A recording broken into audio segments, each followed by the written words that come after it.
Assalamualaikum warahmatullahi wabarakatuh. Yang terhormat, dosen pengampu mata kuliah Pendidikan Bahasa Indonesia, Bapak Agi Ahmad Ginanjar, Magister Pendidikan, dan rekan-rekan seperjuangan kelas A Pendidikan Masyarakat yang saya banggakan. Alhamdulillahirrahmanirrahim, wabihi nasta'in wa ala umuri dunia waddin. Wassalatu wassalamu ala asrafil anbiya'i wal mursalin wa ala alihi wa sahbihi ajmain, amma ba'du. Marilah kita panjatkan puji serta syukur kepada Allah Subhanahu wa Ta'ala, yang mana atas berkat dan rahmatnya kita dapat berkumpul pada kegiatan kali ini. Sholawat beserta salam semoga tetap tercurah limpahkan kepada junjungan kita, yakni Nabi Muhammad Sallallahu Alaihi Wasallam. Sebelumnya, perkenalkan, nama saya Nazla Nabila Nur Hikmah dengan NPM 2121030004 dari kelas A Prodi Pendidikan Masyarakat Fakultas Keguruan dan Ilmu Pendidikan Universitas Siliwangi. Baik, di sini saya akan memaparkan materi mengenai penerapan asas pendidikan sepanjang hayat dalam pendidikan nonformal. Teman-teman tahu gak sih apa itu pendidikan sepanjang hayat? Apa ya? Nah, pendidikan sepanjang hayat merupakan proses komunikasi dari dasar belajar, yaitu belajar sepanjang hidup, di mana kita belajar untuk mengetahui,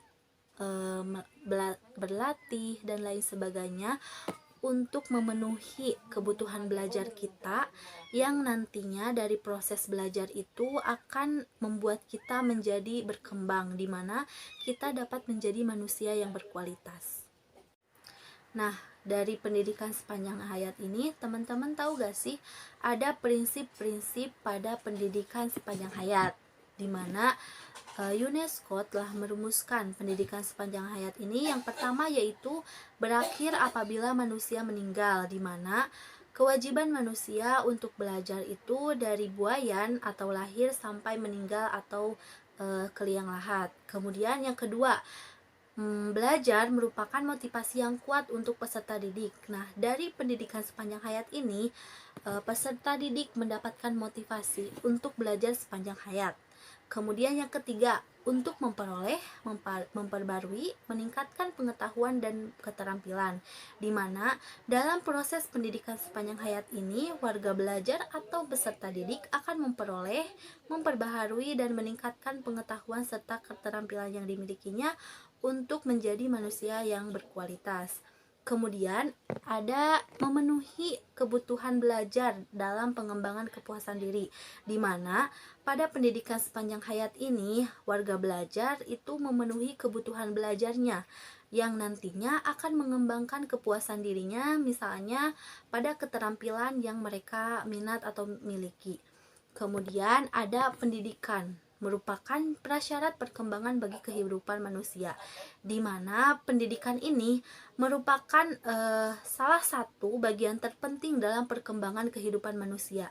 Dengan pendidikan, manusia dapat berkembang dan maju ke arah yang lebih baik. Kemudian yang terakhir adalah pendidikan nonformal dan pendidikan formal ini saling melengkapi dan saling mendukung satu sama lain, di mana mereka saling mengisi antara kekurangan yang satu dan yang lainnya. Contohnya seperti pendidikan nonformal merupakan pelengkap, penambah, dan pengganti dari pendidikan formal. Nah, dari prinsip-prinsip pendidikan sepanjang hayat menurut UNESCO, ada juga penerapannya pada pendidikan nonformal, di mana penerapan asas pendidikan sepanjang hayat dalam pendidikan nonformal yang pertama yaitu memberikan kesempatan warga belajar secara wajar dan luas, di mana warga belajar ini diberikan kesempatan untuk belajar tanpa memandang usia, jenis kelamin, warna kulit, ras, gender, dan lain sebagainya. Ataupun mereka itu belajar tanpa memandang waktu dan tempat. Jadi mereka belajar dimanapun dan kapanpun. Kemudian yang kedua ada diselenggarakannya pendidikan ini melibatkan warga belajar atau peserta didik. Dalam artian, peserta didik dilibatkan dalam kegiatan atau proses pembelajaran yang nantinya akan menambah wawasan peserta didik atau warga belajar dalam kegiatan yang mereka laksanakan.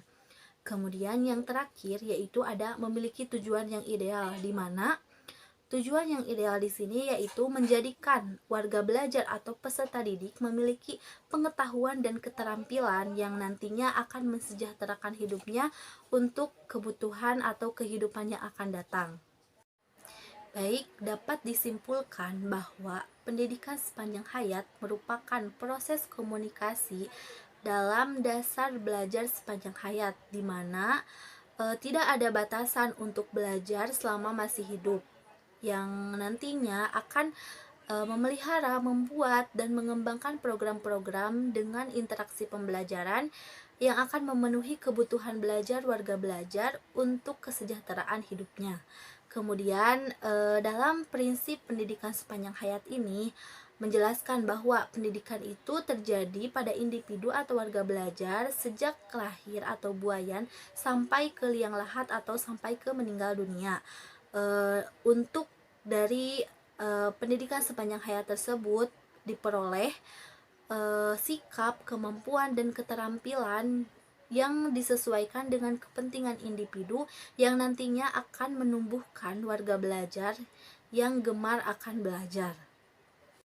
Kemudian dalam penerapan asas pendidikan sepanjang hayat ini, bahwa pendidikan non-formal diantaranya memberikan kesempatan secara luas kepada warga belajar dengan menyelenggarakan pendidikan yang melibatkan peserta didik atau warga belajar itu sendiri, serta dengan memiliki tujuan-tujuan yang ideal. Kemudian, pendidikan sepanjang hayat ini menjadi salah satu landasan yang kuat dalam pendidikan non-formal, dengan tujuan adanya kepuasan dan perubahan atas capaian individu itu sendiri yang berorientasi kepada sikap dan perilaku ke arah yang lebih baik.